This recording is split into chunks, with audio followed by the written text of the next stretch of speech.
Hey everyone, Mr. Happy here, and welcome to Mondays with Mr. Happy, aka Mr. Happy Mondays, weekly Q&A show where you ask me questions and I answer them. For the first time in a long time, I'm recording this live because the Final Fantasy Origins demo was supposed to go live 36 minutes ago, and it's corrupted. So I figure while I'm waiting, I'll do my Q&A and I'll just keep waiting. So it's Sunday live for people, which is way more confusing than it normally is when I post this on a Monday exclusively on YouTube. So I'll still just be taking the questions from the YouTube comment section like I normally do. So yeah, let's get started just in case Origins pops up. Before we get started though, thank you to our sponsors over on Patreon for supporting the channel. They just do it because they want. There's nothing special out of it. They don't get anything special out of it. They just do it because they want. So thank you to them. Thank you to our patrons of Darkness, Khuja, Janova, and Kurenai Oni. Thank you for going above and beyond. And thank you to all of you for tuning in to the weekly Q&A. So with that, I'm going to get through this probably pretty quick. So let's get started. All right, my first question on scrolling down, hashtag Mr. Happy Mondays. Hello, hi, hey, how are you? I'll be doing better when Final Fantasy Origins is working and I can experience the chaos firsthand. Two small questions if you have time. It's the first question. I have all the time in the world. One, did they announce or decide to do Hildebrand this expansion? So they said they wanted to take a break from Hildebrand because they basically every expansion they were kind of reacting to how people felt about Hildebrand, and every expansion they didn't plan for the next expansion's Hildebrand in advance.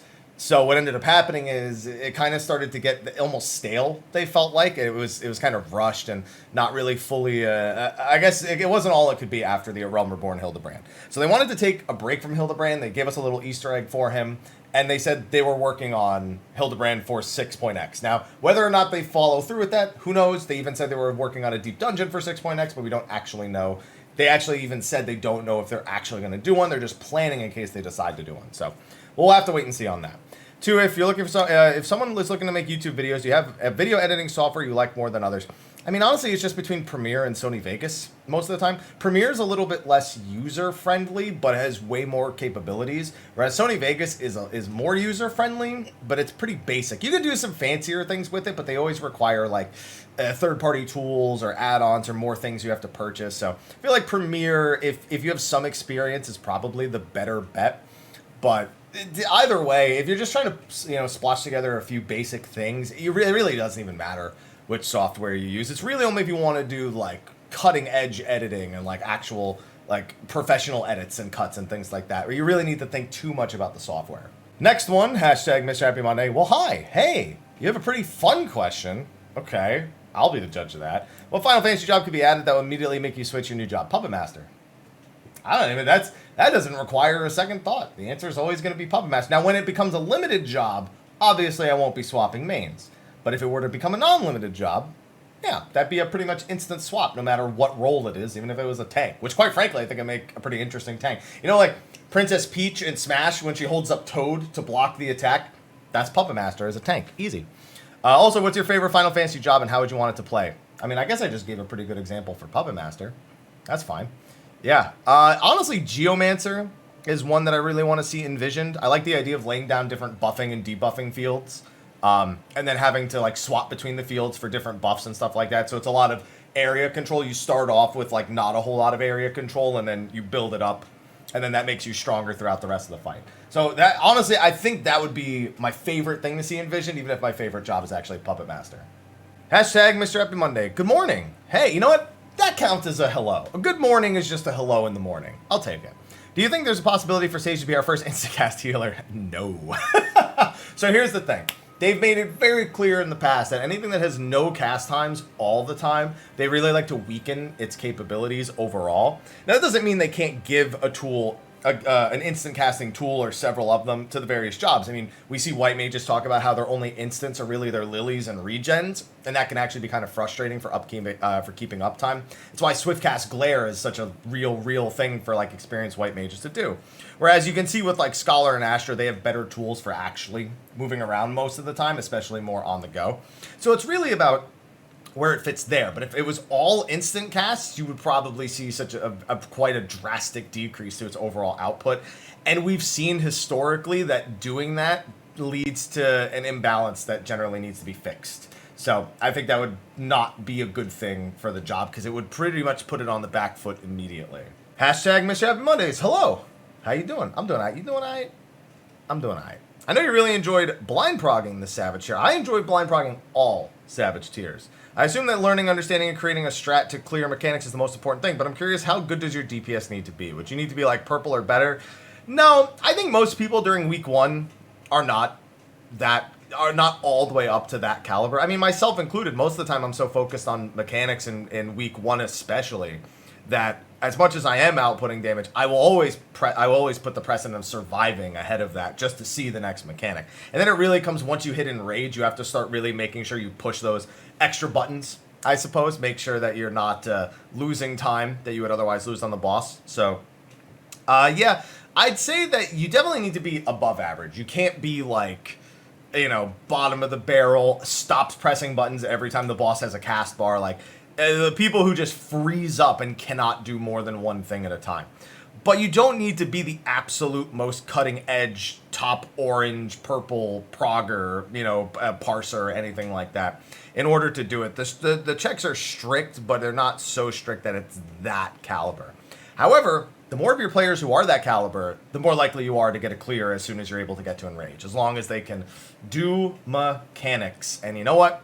A lot of times people week 1, they choke on that part a lot. Hashtag Mr. Happy Mondays. Hello, Haps from Guam. Hello, sir. You doing alright? I'm doing alright. You doing alright? I'm doing alright. Long time viewer, first time commenter. Welcome. Want to know if you're looking forward to more original content, things like Reaper and Myths of the Realm. Not Mists, Myths of the Realm.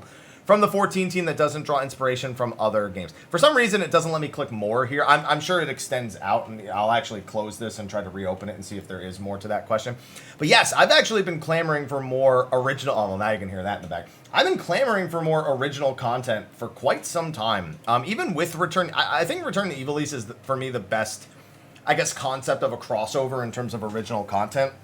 Because even though Matsuno is helping to make sure to push it in the right direction in terms of the lore that he's already written for Ivalice and how it all plays out inside of Final Fantasy XIV, it feels very Final Fantasy XIV. It feels like it belongs there. Crystal Tower is another good example. Or when we see characters like Diablos in the Void Ark series.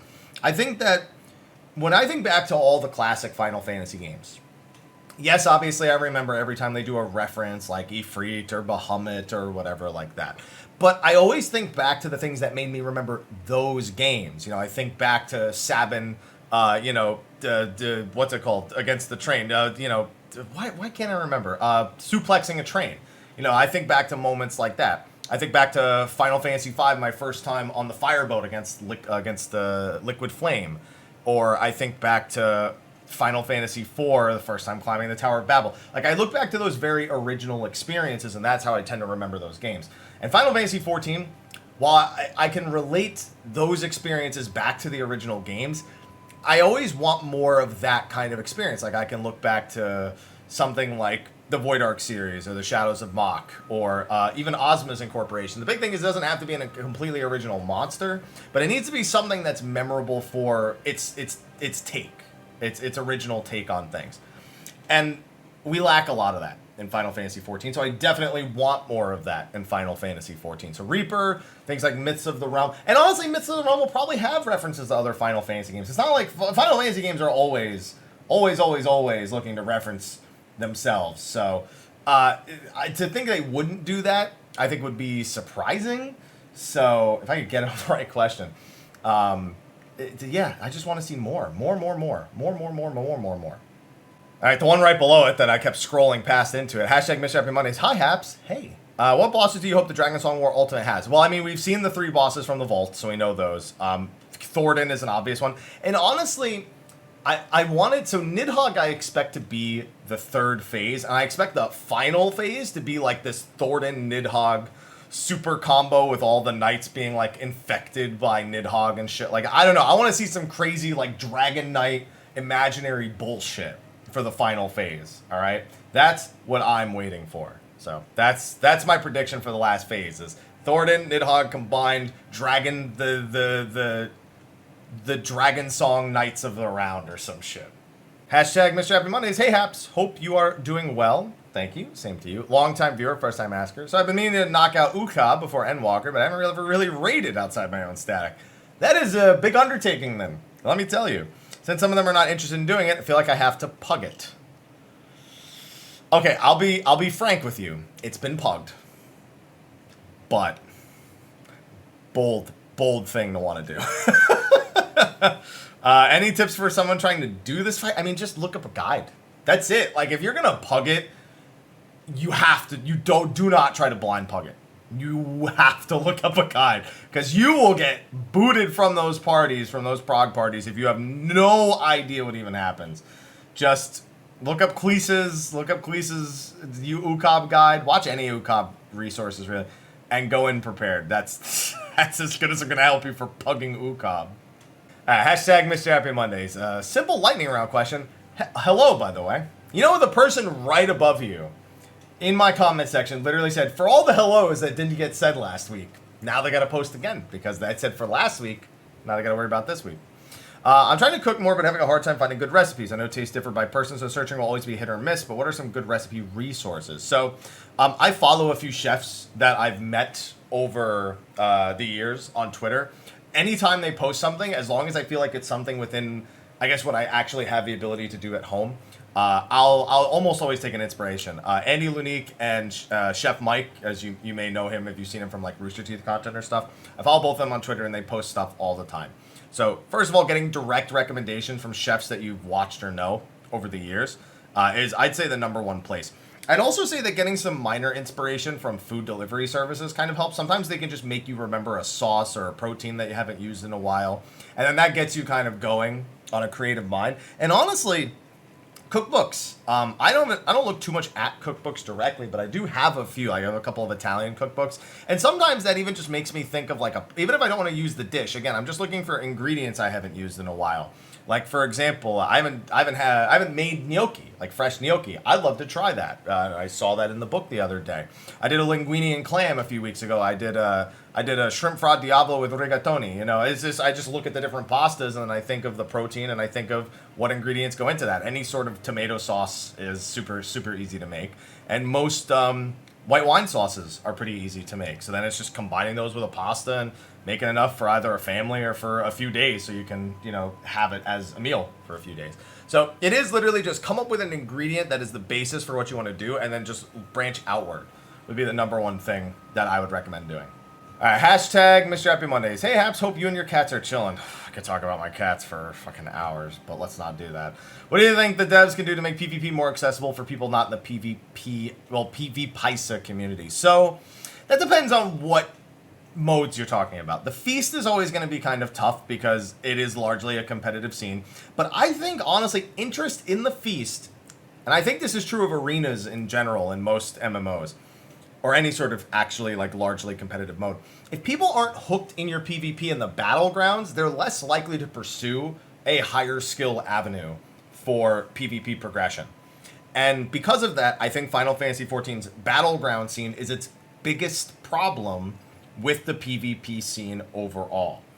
Because if nobody wants to play your battlegrounds, if they don't prepare anyone to actually like get better at PvP, and they just kind of are like a jumbled mess of visuals and siege machines and stuff like that, it doesn't encourage people to get in, because anytime they feel like they're doing something or progressing, they just get ganked by 20 people, and after that they're not like, oh, let me narrow it down to a more personalized, 4 versus 4 experience where, I've had no practice or learning. I really think that the idea that they want to go smaller scale is actually a big step that they are already taking when it comes to the next expansion. I think 8v8 is probably the size you want to go for in a casual PvP mode, and it needs to feel more like a battleground, like a small scale, not like 8v8 feast. It needs to feel more like an actual small scale battleground. And I think that generates interest, which generates people showing up in other modes, which then encourages the devs to actually fix other issues that may be present. Like the reward structure, I think, is a huge problem in Final Fantasy XIV, but there aren't enough people doing it that it takes too much of a precedent. So if they get it wrong this time, I think PvP is fully dead. Just the truth. And honestly, Feast is going away when they first revamped PvP, so I don't even know what the follow-up plan is for the Feast. Good luck, PvP people. Good luck. Hashtag Mr. Happy Monday. Good morning. Hope you're having a great day. I will be having a better day when this Final Fantasy Origins demo decides it wants to actually work. Just a small question. Is there a story behind your name, or is it something you came up with randomly and not much thought into it? Always curious because it is a really unique name. Is it? I don't know about that. So in 8th grade, 9th grade, I was doing Spanish homework at a friend's house, and we had to write some sentence. We had to write out like, "I am a Mr. Happy Monkey, Señor Feliz Mono," and I just took the monkey part out and made that, and that's it. That's the story. I literally because literally 5 minutes later, I was playing some like top-down alien shooter some generic one on my friend's PC, and I just put in Mr. Happy, and I just rolled with it. I just rolled with it after that. And that's it. There's no more interesting story here. So take that as you will. Next one doesn't have a hashtag, but I saw a 1, 2, and a 3, and they also said hello, so I noticed it. Hey, Mr. Happy. Hi. Hope you're well and having a good day. I got a few questions this week, so feel free to answer any of them if you have the time. I don't even know how long I've been recording this since I'm doing it live at this point, but that's fine. The Yoshi Piers developers working on 16 ever mention the engine they are using to develop it? I don't remember. I'm pretty sure it's not Luminous. I don't know if they mentioned if it was Unreal or if it was an engine based off of the what's it called engine. I can't remember the name. They got so many engines. I can never remember all the damn names of them. Yeah, I can't remember because I don't know. I don't know the answer. I think it might be like a derivation, because 14's engine is a derivation off another engine. And I think this is either using 14's engine or is another derivation off the engine that 14 uses. So I don't remember. They might have stated it, but I don't remember. I've been using FF logs for a while, and while I pay attention to log percentiles, I've seen another metric called all-star points. I think all-star points have to do with like the rate at which you clear a raid tier, like what you place in terms of the rest of the world, and then it remembers that throughout the rest of your FF logs experience. It's been a while since I've looked at all-star ranks, but I think it does have something to do with the rate at which you actually clear an encounter relative to everyone else who's on FF logs for the first time. I don't remember if they ever used it for anything else. They might have. I'm sure there's an explanation of it somewhere on the site that I just haven't used. But yeah, I don't think anyone really cares about them, so they just kind of exist, I suppose. And 3, I've never played WoW, but it seems a lot of people would like something similar to Mythic Plus added into 14. I also understand Yoshi isn't certain about implementing due to fewer options for mechanics and placing more pressure on healers and tanks. Yeah, could a system like that be feasible for 24-mans? I think it'd be... Here's the thing. I would certainly trust it less with 24. No, Mythic Plus is definitely... One of the biggest draws of Mythic Plus and WoW is definitely the size of the groups you need for it. It's a more serious piece of content for smaller groups, and I think while you could theoretically apply it to any size raid or encounter, it loses a lot of its luster if you actually do apply it to things outside of a low-man experience. And yeah, I mean, you hit the nail on the head with what Yoshi P has said before, with it putting basically too much emphasis on specific roles, and likely there's no way to balance it so that some jobs don't dominate it over other jobs. Honestly, I'm not even considering all that. I think the reward structure for it is a problem. I think if you're going to do a system like Mythic Plus in 14, you can't just have it like item level scale depending on how deep of a Mythic Plus you actually go into. You need to like make entirely separate like gear set bonuses that have bonuses in this content, kind of like what you see with Save the Queen content, I suppose. Because otherwise, what are they going to do? Lock one mount behind clearing plus 10 a single time, and then that's it? You move on with it? Like honestly, it would probably come down to that. So I think that for me is actually the biggest problem, which is why I think if they were going to do a system like this, I think using things like what they've done with Lost Actions or Pommanders or anything like they've done with the external systems, I think is probably their best bet, because it allows them to kind of give people a lot of power in determining what they can actually bring to any of these, like what actions, what essences, whatever bonuses they actually make available for it. And that just widens what people are able to do with what classes they're able to use. But it still is probably going to run into some issues. So I just don't think it's ever going to happen, in all honesty. Next one, hashtag Mrhappy, Mondays. I started reading the hashtag, and I started reading you saying hello, and I almost said hashtag Mr. Happy, I hope you're doing well. Hey, Mr. Happy, I hope you're doing well. I am. Same to you. I'm curious, what class you're planning on playing through the Endwalker MSQ? I'm playing as Reaper. I don't plan on maining Reaper for the expansion. I could, I suppose, but I'm not calling a main now altogether, because we literally don't know anything about any of the job changes, and we won't until, like, October, probably. So I'm just doing it because I want to level Reaper first. I think it'd make a more interesting live stream if I'm playing one of the new jobs, and that's it. So I'm going to do Reaper, get it from 70 to 80 in like the first 5 to 6 hours. The servers are up, and then I'll just do the MSQ from there. And I'm not skipping any MSQ. No chance. Normally I skip MSQ at an expansion launch so people can watch spoiler free. Hell no. I'm not doing that for Endwalk. Let me just skip the end and watch it later. No. Not fucking happening. So, Reaper and not skipping any MSQ. Hashtag Mr. Happy Mondays. Greetings and salutations. I do hope all is well. It is. First time poster. I wanted to give you a bonus of staying cool in the summer heat. I've got a little fan on me right now. It's doing nothing, man. My question is, by the time you're reading this, if it has already come out, are you going to play PSO2 New Genesis? Yeah, when there's something to do in it, probably. So my number one concern about New Genesis, and has been for some time, was that it was going to release with nothing. And I was right. It released with basically nothing. It seemed like they just didn't want to release any more content for PSO2. And they were like working on New Genesis, but like, we need to release something new for PSO2. So New Genesis, release it as soon as it's playable. You know, as soon as it's playable, get it out the door. And that's essentially what it is at this point. It's a playable New Genesis. Whether or not you want to play it in terms of things to do is questionable. I think there's like a couple of world bosses that you can fight and gather some materials and maybe work on your early game of fixes, but it's like level 20 and there's only 6 of the class. My favorite class, Bouncer, is not even in there, which is very disappointing. I mean, I'll play Fighter before Bouncer comes out, but between that and the server issues upon launch, I'm like, let it simmer, because I think it'll be good. Apparently PSO2 originally launched in a very similar state in Japan, which I don't think is an excuse, but I've always enjoyed the gameplay of PSO2, and I'll probably enjoy the gameplay of New Genesis over time, but I'm in no rush to play it. When it's settled more, when it's simmered and there's actually some flavor, that's when I'll play. Hashtag Mr. Happy Mondays. Hey, Haps, hope you're well. Hope you're well as well. Quick question, sorry if you've said this before, but do we know if cross-world link shells will be expanded to work across all servers once world travel is open, or will they remain cross-data center? No. It has already been publicly stated that when you go to another data center, all of your socials essentially don't work. Your friends list doesn't work, your blacklist doesn't work, your cross-world link shells don't work, your free companies don't work. Nothing of your socials will carry over to another data center when you travel to it. So that's expected, but I bet there's a lot of people in the same boat as you who don't think that'll be the case. They've made it clear, though, that essentially your entire social feature will be completely disabled when you travel to another data center. All right, so I've actually answered quite a few questions already, and I just scroll down to get an idea of how many more there are. I haven't read through any of them, but there are a lot of questions. This is actually a pretty poppin' Mondays with Mr. Happy, more so than it normally is. So I'm gonna just try to do a lightning round here, because I just have no idea how long I've even been recording the Q&A, but it feels like it's been quite some time, and there's still quite a few questions here. There was somebody who hashtagged, and then they were talking about just Summoner.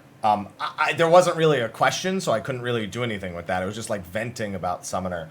Then there was another one here. This one had a reply, so I kind of skipped past it the first time I saw it. It was just asking how important side quests are throughout all the expansions. I'd say a Realm Reborn side quest, so there's quite a few things that a Realm Reborn unlocks through side quests. The most important things the story guide will actually force you to go through. But I'd say that a Realm Reborn probably has the most useful side quests in terms of the number of features it opens up. After that, they do a better job of writing stories into side quests. And a lot of the times those stories do have certain things locked behind them in the future expansions, but they become a lot more about supplementary EXP or story than they are kind of mindless side quests or obligatory feature upgrades like they are in a Realm Reborn. So I'd say it's a mix. At the very least, make sure you're doing the blue exclamation mark quests, because those usually unlock important features. So that's about the best that I can offer in that regard. There's this person's asking about a number of he's seeing more ninjas place Dotons on the board for single bosses. So here's the thing. For a max level opener, it is very common to put a Doton down before the fight starts. That is a normal thing to do. After that, it is a less normal thing to do. So you'll see it pretty frequently at the very beginning of a pull, a pre-pull Doton, which you then follow with hide, and then you can go into your normal one. But in the middle of a fight, no, that a lot of the time that comes down to people who have played other MMOs that don't understand how dot ticks work in Final Fantasy XIV. And they think, oh, this does X amount of potency per tick, it probably ticks every second. It ticks 24 times, so it must do this. Yeah, that's a pretty common mistake when people come over from other MMOs. So if there are more WoW people coming over who don't understand the way the in-game tick actually works, it would make sense they'd look at that, math it out, and think, okay, that's probably better. There are other times you can use Doton. Anytime there's guaranteed downtime, for example, if you can put a Doton down and you can guarantee it will hit for a certain number of GCDs that you otherwise wouldn't be getting on the boss, so kind of just consistent damage. But a lot of people kind of forego that outside of very specific situations. So just know that about Dotons. Just those few things are important. Somebody said they were working on level 80, all level 80 before Endwalker, where they've reached the point where they're just spamming Heaven on High, Frontlines, and other dungeons. Yeah, it's doing them all on the back half of the expansion is tough. I did them all up front, when more people were doing roulettes, when everyone was kind of in a mini leveling craze. I find it's a lot more, it's a lot easier to motivate yourself early in an expansion to level than later, because the people who are doing it later, if you're trying to spam it all like with a definitive time frame in mind, it almost feels more stressful, if that makes sense. So I can totally understand you feeling a little bit more burnt out or wanting more diversity and efficient leveling options, but honestly, I always say that when you're grinding a bunch of jobs, it feels like there's no diversity. When you're taking your time, you feel like you have plenty of options. You can do Beast Tribe dailies. You can do Heaven on High. You can just do your duty roulettes. You can do your challenge log. You can do your hunts from the thing. You could even just hit up a few fates if you're in the Shadowbringers areas and you don't have the fate objectives done yet. You can just do a dungeon with trust if you don't feel like, hopping into the duty finder. You've got squadrons for level 20 to 55. You've got Palace of the Dead for the early levels. You've got front lines. You've got the duty roulette front lines. I think there are a lot of options. Also, Wondrous Tales is half a level. That's only once a week, but still half a level. So I'd say that you feel this more when you are rushing jobs to a max level, because that's when you have only a few spammable options. But I'd recommend just slowing down, taking your time. You have until November to level, and realistically, just doing your roulettes every day, you probably finish every job to 80 before Endwalker came out regardless, instead of, burning out and just rushing through everything. So there's so many options for leveling that you're only going to feel this way if you're trying to burst them all at once, which it sounds like what you're trying to do. Let's see. I had another one where how long do you expect it takes to clear ultimates? There's really no good answer for that. I could tell you based on my experience, 80 to 100 hours of fairly consistent prog is, I'd say, kind of like a normal amount of time to take. But it's so subjective that saying that is kind of misleading, I suppose. But I guess I'll make that my answer just because it's a bit more formal. 80 to 100 hours is kind of the expected. But if people are sandbagging or just can't understand mechanics or aren't even trying to research or showing up to raid high or drunk, which I know happens to some people, it's going to slow it down considerably, most likely. What was the next one? Found myself nostalgic for the way the game used to be back in early Heavensward. Would you ever consider making an archive channel? Well, here's the thing. Even if I made an archive channel, those are all gone.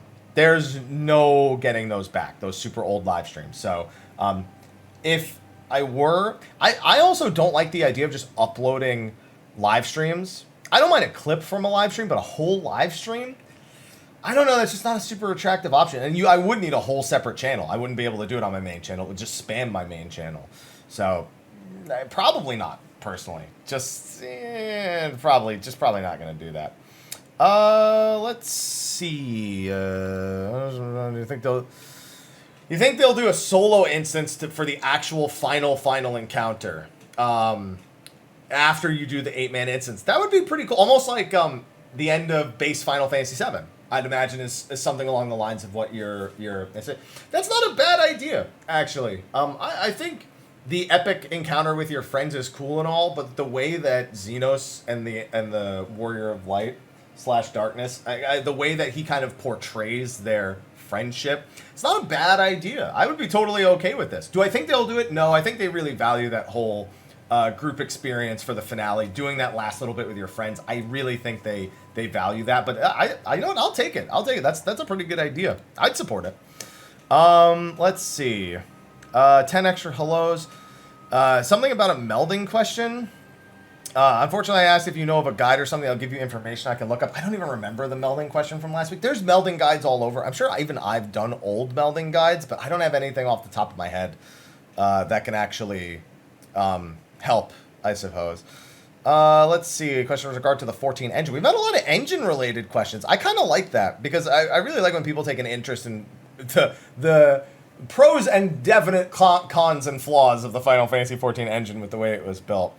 Something about Odin's cape having physics way back. I don't even remember that. I don't think this engine is capable of a great many physics updates. I wouldn't be surprised if 1.x had that capability, but no, the 2.x one I feel like does not have great physics capabilities. It has like the bare minimum for physics capabilities.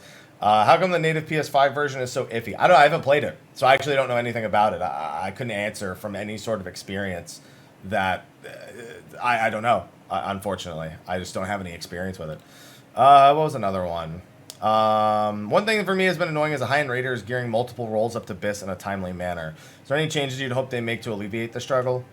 No, I think the way we have it now makes it a lot easier. You get BIS pretty quick in a static. I think doing it in pugs is a pain in the ass, but I don't know that they're ever really going to adjust the pug experience to make gearing better. They have a pity system in place, and they've already eliminated needing to like worry about what role the items actually are. So now it's just about the only thing they could do to improve it is guarantee one of each slot drops. So like we've had weeks where like we'll be like, oh, if a ring drops, then I'm BIS, and then it doesn't drop for 4 fucking weeks, and you have to buy it with the thing. So that's about the only thing, is making sure that one of every piece that's possible to drop can and does from each individual Savage encounter. So that's the only suggestion I really have, and I don't think they'll do it, but I also don't think it would be that harmful. It wouldn't be harmful at all to the game to actually do it. People might say, oh, but then I'll get BIS faster and I'll stop playing faster. Whatever, it doesn't matter. It's for the pug people. I'm thinking of the pug people. They're the ones who suffer the longest, all right? Not those of us with groups who can go and get BIS every time. That's it. There was another one about the field notes. I've gone entire lockouts without the CE spawning or the skirmish I need spawning. Well, skirmishes just spawn over a time frame. I think it's every like 15 to 30 minutes a skirmish can respawn. But if a skirmish is part of a critical engagement thread, go what's it called? Go watch my critical engagement guide. Every critical engagement and any skirmish that is a prerequisite for a critical engagement must be force spawn. You have to kill a specific 4th Legion monster to spawn any of them. All those people AFKing and running between skirmishes on the north side of the map, they are useless when it comes to actually spawning critical engagements, unless at every skirmish they're pulling every 4th Legion mob in the vicinity into the center of it and AoEing. And even that is kind of like the bare minimum of effort when it comes to spawning critical engagements. So that is the big thing. Critical engagements are all force spawned. And the skirmishes that precede them, if the skirmish spawns the CE itself, those skirmishes need to be force spawned as well. They're basically considered part of the critical engagement chain. And also, while one critical engagement or skirmish that spawns a critical engagement is live, no more critical engagements or skirmishes that spawn them can appear. So helping to get those done faster also helps as well. Then there was another one here. What do you think about BIS gear? Wow, a couple of BIS questions too. Yeah, just asking about crafted gear, what I think about crafted gear basically replacing old BIS gear. I feel like Ultimate makes that feel a lot better. And when we don't have Ultimates, I agree with you. It's weird to just immediately replace everything within a few hours of the servers coming up. But I also kind of just don't care. I just want to learn the fights, beat the fights, and whatever edge I need, I'll take. So as soon as, I might think that before the raid tier comes out, but as soon as I'm like worried about, let's get in normal mode so we can get in the savage mode, blah, blah, blah, I suddenly just don't give a shit anymore, like in the heat of the moment. So it's hard for me to really give too much blowback on that. Let's see. Someone's asking about button bloat, which, dude, people who think we have button bloat now, Paladin is a job that still has button bloat. I'll give you that. But most jobs in the game, man, you be glad you weren't playing during Heaven's Ward, man. Be glad. Because if you think it's bad now, that was the time. And no, I don't think they'll ever condense combos into one button like PvP. And I don't think they should. I don't think most jobs are problematic enough to the point where you need to do that. And first of all, it only fixes a few jobs. Because some jobs even have branching combos where all of a sudden you just can't do that anymore. But the big thing is the reason it's like that in PvP is because players need to react to what is essentially moment-to-moment situations. Basically that's what the skill gap really is inside of PvP. In PvE, the fights are largely static. Yeah, it might target a different person or might be a slightly different pattern, but they're really trying to make sure that you understand both the way your job flows and the way the fight flows at the same time. And so making sure there's a little bit more interaction in both of those is super important. So, no, I don't think they'll ever do that, and I don't think they should. Let's see. Let's see, what's another one? Shaved your head to go on a pilgrimage like Gosetsu. Bro, have you seen me? You know what happened if I went on a pilgrimage? I'd die. That's it. That's it. Any forgotten side characters from previous expansions you want to see make an appearance at the tail end of their story? Man, I really want the monk job trainer to... I really want some sort of more of a resolution to the way that's gone. I understand he's really just trying to, fix the way of the monk, essentially. And he has no interest in Alamigo or ruling Alamigo. But, and not Hamon Holy Fist. I mean, I can't remember his name. I think it begins with a G. It's... I really want him to have more. It really upset me. It felt like he was still just sidelined during Stormblood, even though he is so immensely tied to Alamigo. He was just like, fuck it, I don't care. That's it. That's it. I don't care. This is whatever to me. And so, yeah, that's definitely a big one. I feel like Gosetsu definitely could use another show here. But other than that, Nero, I want to see around again. And then there's a few others, but no, really, the monk trainer is a big one personally that I'd like to see get more love, I suppose. There's been rumblings if they'll ever add trust to story trials. They technically did. The very first Memoria normal mode, the solo instance, it technically shows the capabilities of doing this. I don't think they will, but. I don't know. It's a tough call. I'd be okay with it for normal mode trials. I have no qualms with the trust system whatsoever. Even if I believe it's kind of cooler to do things with other people, it's just not the interest. Whatever. I'll do that, and I don't have to worry about what other people are doing. I think it's possible. I think I'm more invested in the idea of trusts becoming available in the earlier portions of the game than I am worried about whether or not they'll apply to trials. But the earlier portions of the game, it's literally a trial, a patch. For all of A Realm Reborn, for example. So it becomes maybe a little more important to get it functioning for stuff like that. But, yeah, I don't know. We'll see. Alright. What's another one? Yeah, see, there's so many questions here still. Shortening job. Okay, there's another combo question, PvP combo question, so I can skip past that one. Somebody here, this one's from like 5 hours ago. I was recently watching a lot of WoW streamers discussing 14. Even though I only wanted to make one video on that, it doesn't change the fact that in my weekly Q&A, it's bound to be a topic that comes up frequently. Here, your channel content name was dropped as a recommendation to Bellular during an overview of Raid and Dungeon systems. Got me thinking, why do you think we have yet to or will see anything akin to Mythic Plus? Okay, I actually covered this already. So I thought that was going to go into like a WoW-centric question. That's why I skimmed past it and saved it for the lightning round. But it actually wasn't. I covered that in an earlier question, so hopefully my question from the earlier one covers that fairly well. So what else do we have here? Non-answering of class changes, making assumptions. We all know, yeah. First 3 letters of assumptions, assume is the big one. You got to make an ass out of you and me. 6 months remaining till release. What's one thing you recommend people should complete or have ready prior to entering the expansion? Just the MSQ. Honestly, it really is just the MSQ. I think... Ishikawa's references, she said you should definitely do the Binding Coils of Bahamut. And there was one other dragon-related thing. Oh, Omega, right. So if she says that, I'm going to take her recommendation. Binding Coils of Bahamut and Omega. Definitely have both of those done. She is the person to definitely come with that. There was somebody who came up with like a Blue Mage thing. It's just, I don't do thoughts on like, what do you think of my Blue Mage fan version? It's just, I don't know. I just don't want to do it. All right. Let's see. Content creation, same pattern. For a smaller question, could you link that Purple People Eater website you mentioned? You can't find it? Oh, maybe, I wonder if the website doesn't exist anymore then. Oh, wait. Was it Purple People? It might have been Purple Planet Eater, now that I think about it. I'm actually going to check right now. I think it might have been Purple Planet Eater, not Purple People Eater. Purple Planet Eater. I'll know as soon as I search it. No, that's definitely not it. Maybe it was Purple People Eater. Or maybe Purple... they took away the Eater. It's just Purple Planet royalty-free music now. Yeah, so they did change it. It's just Purple Planet. Purple Planet royalty-free music. So it's literally purple-planet.com. So that's where I got that one. Okay, good. I didn't know that they had actually changed it. And then, let's see. How do you recommend reaching out to people to do collabs? Honestly, I'm the worst person to ask because I hate asking. Even when people ask me sometimes, I'm like, hey, I'm busy with something and I don't have good nerves with this stuff. So I'm the worst person to ask for how to ask people to collab. I'm literally the worst person. Seeing an area like Pagalthon as a dungeon, do you think it's possible we could be sent to other Eors and areas to explore? I mean, they're always going to mix in the options of exploring new areas with dungeons and exploring new areas as areas. I think they've done that since the Shadows of Mach storyline when we went to, the old Weeping City.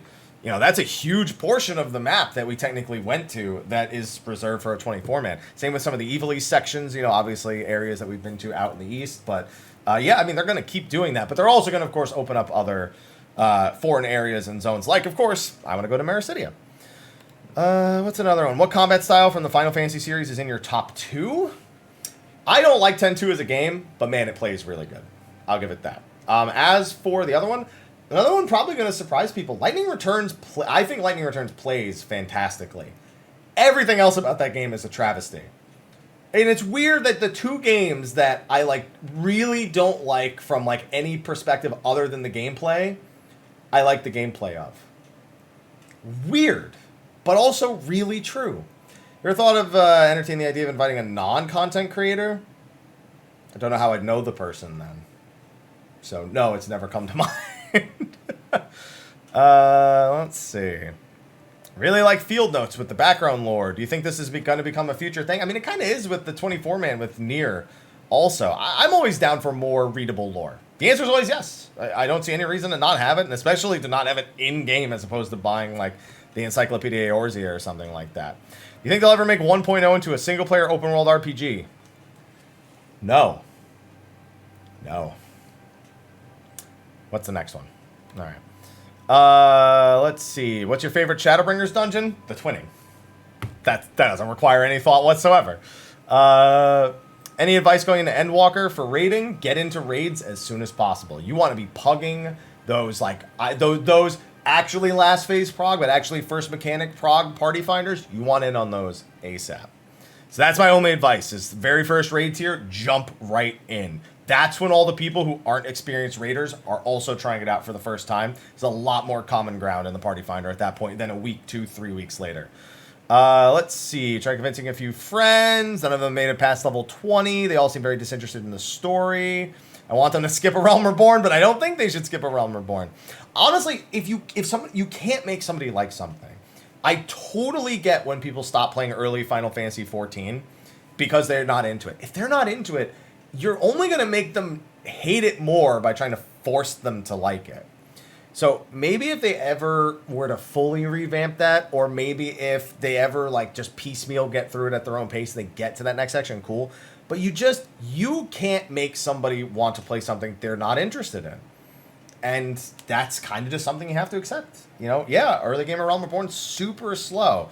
The gameplay super slow, story super slow, and that should be feedback that devs still need, in my opinion, on how to improve that early game experience. But people not playing it, if people are not playing it or giving up during it, they see that. They see when a new account is made and a person says, fuck this, I'm done.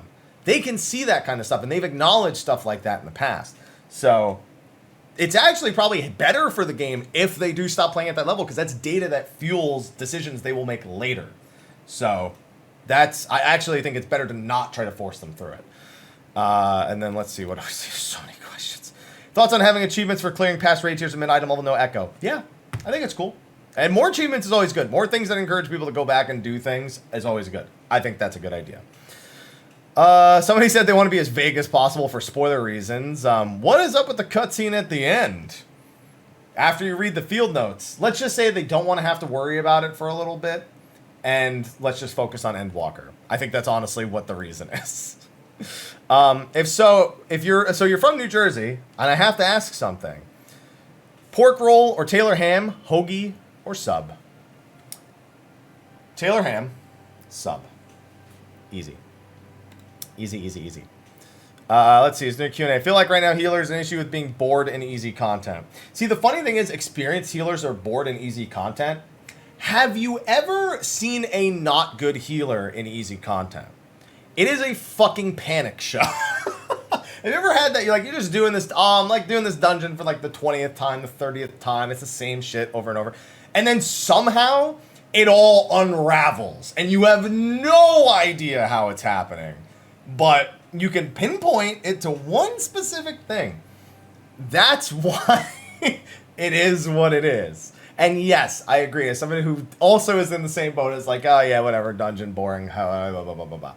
I would, of course, love it if there was more emphasis on a means with which I can have more fun in the easy content. But when I then go on a non-healer and I get those parties that are just face in the ground, frustrating, I understand. I completely understand. I had another one that was asking about Hildebrand. I answered that. They said we weren't gonna have an allied beast tribe in Shadowbringers, so we know that's not happening.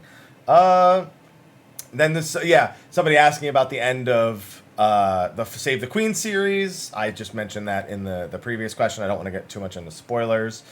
What are 5 job skills that you like most visually now? What are 5 jobs you think could benefit from a makeover, improved signature move? Bard, Apex Arrow, please. Dancer. That's a big one. Honestly, even Samurai's level 80, even after they buffed it and made it useful. Not super impressive. Man, what else? That's tough. I don't even know. Because a lot of the level 80 skills I like. But then you have Apex Arrow, what's it called? Improvisation, and you have the I think it's Shoha for Samurai. And you're like, what is this? And man, that is depressing. Oh, what's Monk's level? Oh, well, Monk Anatman. It's not level 80 skill, but Anatman needs Jesus. And yeah, I don't know. I never really think about this kind of stuff. Like when I see an ability, I'm like, oh, Elixir Field's dope. Or, you know, oh, you know what? Another one, Bard. I want to get rid of Quick Knock and go to Wide Volley. That's a big one. This is a hard question. I can't answer this on the fly. I really need to look at animations because there's tons of animations I just haven't seen in a long time. Have you ever considered doing a guide on lost actions? Yeah, I think I'm going to be working on one, but I haven't had the time in the last week or so. Someone asking if I would do a separate BA video. I decided not to because honestly, the resources that the BA Discords have worked on are so fantastic. I don't feel like I'm adding anything. And if I don't feel like I'm adding anything, just having it on my channel honestly just doesn't feel good. That's not a feel good thing as a content creator. But I think that actually is the last question that I saw here that I wanted to add to the lightning round. You can see why I did a lightning round though, because so many questions. It was one of the most question dense weekly Q&As I've ever had. But you know what? That means it bought me a lot of time for the chaos to not work over on my PlayStation 5. So thank you for keeping me entertained while my chaos continues to not work. So anyway, thank you for watching this week's episode of Mondays with Mr. Happy. Be sure to ask questions in the YouTube comment section below. Live stream, thank you for putting up with me as I've been doing this since we are waiting for chaos and it hasn't been working. So I'm going to go keep waiting for chaos and hope that the chaos works. And if it doesn't work eventually, I got to go work on other things. So thank you all for tuning into this week's episode of the Weekly Q&A. Twitch, I'll be continuing my live stream. YouTube, I'll see you in the next video. Until then, take care.